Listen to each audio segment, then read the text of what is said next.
Ang talay aming nakita, kaya't kami nagsipunta upang sa poon sumamba. Hallelujah, Hallelujah, Hallelujah,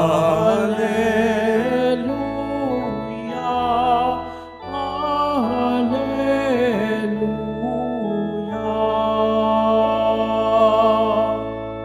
Sumainyo ang Panginoon. At sumayo rin. Ang mabuting balita ng Panginoon ayon kay San Mateo. Papuri sa iyo, Panginoon. Si Jesus ay ipinanganak sa Bethlehem ng Judea noong kapanahunan ni Haring Herodes. Dumating naman sa Jerusalem ang ilang pantas mula sa silangan at nagtanong-tanong doon, nasaan ang ipinanganak na hari ng mga Hudyo? Nakita namin sa silangan ang kaniyang tala at naparito kami upang sambahin siya. Nang mabalitaan ito ni Haring Herodes, siya'y naligalig, gayon din ang buong Jerusalem. Kaya tinipon niya ang lahat ng punong saserdote at mga iskriba sa Israel at itinanong sa kanila kung saan ipinanganak ang Mesiyas. Sa Bethlehem po ng Judea, tugon nila, ganito ang sinulat ng propeta, at ikaw Bethlehem sa lupain ng Huda ay hindi nga huli sa mga pangunahing bayan ng Huda, sapagkat sa iyo lilitaw ang isang pinuno na mamamahala sa aking bayang Israel. Nang mabatid ito, lihim na ipinatawag ni Herodes ang mga pantas at itinanong kung kailan lumitaw ang tala. At pinalakad niya sila patungong Bethlehem matapos pagbilinan ng ganito, humayo kayo at inyong hanaping mabuti ang sanggol. Kapag inyong natagpuan, ibalita agad ninyo sa akin upang ako may makasamba sa kanya. At lumakad na nga ang mga pantas. Muli silang pinangunahan ng talang nakita nila sa silangan hanggang sa sumapit ito sa tapat na kinaroroonan ng bata. Gayon na lamang ang galak ng mga pantas nang makita ang tala. Pagpasok sa bahay, nakita nila ang bata sa piling ng kaniyang inang si Maria. Lumapit sila at nagpatira pa at sinamba ang bata. Binuksan nila ang kanilang mga sisidlan at inihandog sa kaniya ang dala nilang ginto, kamaniyang at mira. Nang sila'y pabalik na, sinabi sa kanila ng Diyos sa pamamagitan ng panaginip na huwag na silang babalik kay Herodes. Kaya nag-iba na sila ng daan pauwi. Ang mabuting balita ng Panginoon. Pinupuri ka namin, Panginoong Hesukristo. Magsiupo mo ng lahat. Magandang umaga po sa inyong lahat, mga kapatid kay Kristo. Sa lahat po ng ating mga taga-subaybay sa iba't ibang online platforms at sa lahat ng ating mga kadiboto sa iba't ibang panig ng Pilipinas at maging sa buong mundo kung saan tayo ay naaabot ngayon ng ating live streaming. Mapayapang umaga din po sa inyong lahat. Purihin at dakilain natin ang ating Panginoon. ang mahal na poong Jesus Nazareno. Mga kapatid kay Kristo at mga kadiboto, malugod po namin kayong tinatanggap sa Basilica Minor at Pambansang Dambana ni Jesus Nazareno. Sa araw pong ito ay ating ipinagdiriwang ang dakilang kapistahan ng pagpapakita ng ating Panginoon o sa wikang Ingles, Epiphany, ibig sabihin appearance or manifestation. Sa ating wika, nangangahulugang pagpapakita o pagpapahayag. Sa ating tradisyon, kilalang kilala ito sa tawag na Three Kings. Kaya kung inyong mapapansin, ang pinakabuod ng ating ebanghelyo sa araw na ito ay ang tagpo na kung saan ang tatlong pantas ay natagpuan ang liwanag ng batang si Jesus. Narinig natin ang pagtatagpo ng tatlong pantas. Una, kay Haring Herodes. Inutusan sila na bumalik sa kanya pagkatapos daw nilang matagpuan si Jesus upang sambahin din sana si Jesus ayon kay Haring Herodes. Matapos nilang lumisan kay Herodes at matagpuan na si Jesus, ang tatlong hari naman ay inutusan sa pamamagitan ng panaginip na wag nang bumalik kay Herodes.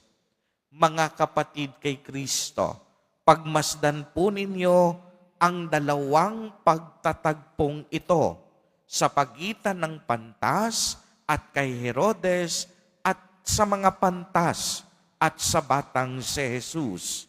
Una, ang pakikipagtagpo ng tatlong pantas kay Herodes. Pagmasdan ninyo, hindi kapayapaan ang talagang nais ni Herodes, kung hindi isang masamang balak laban kay Jesus.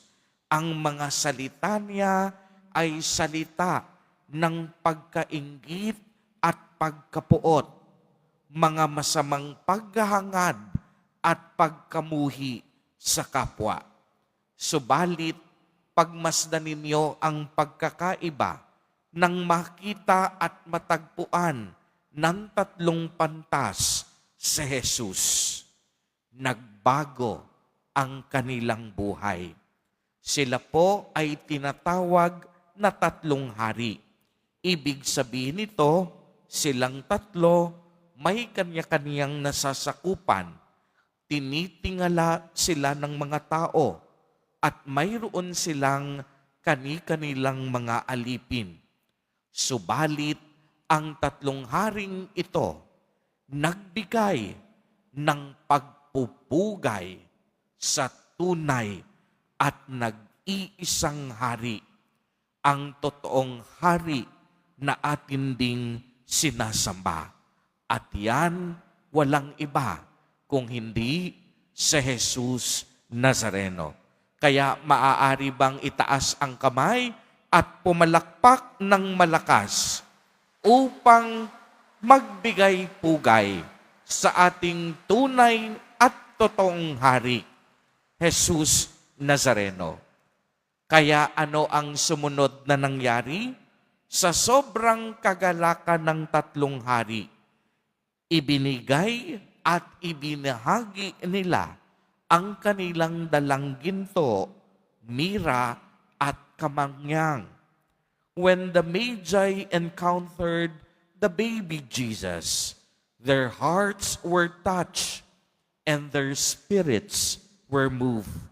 That means that an encounter with the Lord is an encounter that deepens our values and essence. Ang ating pakikipagtagpo sa Diyos, ito ay naghahatid ng matinding pagbabago sa ating buhay. Kaya nga, mga kadiboto, nakakasiguro ako, sa tuwing tumitingin kayo, sa tuwing kayo ay nagdarasal at pinagmamasdan ninyo ang larawan at ang mukha ng ating Nuestro Padre Jesus Nazareno. Nagkakaroon ng pagbabago sa inyong mga puso. Ang pagsulyap sa kaniyang larawan nagpapalakas ng ating mga puso't damdamin.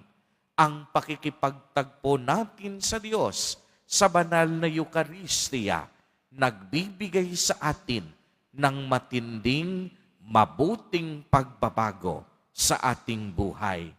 Nangangahulugan po na ipinakita at ipinahayag ni Jesus na siya nga ang totoong hari at tagapagligtas, hindi lamang ng bayang Israel ng mga Hudyo, kung hindi sa lahat ng tao sa buong mundo. Ito ang pinatotohanan sa ating ikalawang pagbasa at ang sabi dito, sa pamamagitan ng mabuting balita, ang mga hintil tulad ng mga Hudyo may bahagi na rin sa pagpapalang mula sa Diyos. Bahagi sila ng iisang katawan at kahati sa pangako ng Diyos dahil kay Jesus Nazareno. Nakita ng tatlong hari ang tunay at totoong hari. Sa pagkakita nila kay Jesus, natagpuan din nila ang tunay na liwanag. Nasampungan nila ang tunay na kayamanan. Nabatid nila kung ano ang tunay na mahalaga. At yan, walang iba kung hindi si Jesus Nazareno. Kaya nga pagkatapos makita ng tatlong hari si Jesus, nagliwanag ang kanilang buhay. Tayo pong lahat, sa tuwing nakakapanaig natin si Jesus sa banal na Eucharistia, nagkakaroon din ng liwanag ang ating buhay. At ito ang paanyaya sa bawat isa sa atin na makita at masumpungan natin si Jesus Nazareno, na tayo din magsilbing liwanag para sa iba.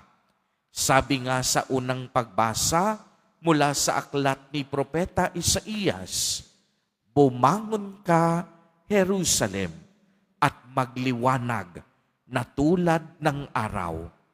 Nililiwanagan ka ng kaningningan ng Panginoon."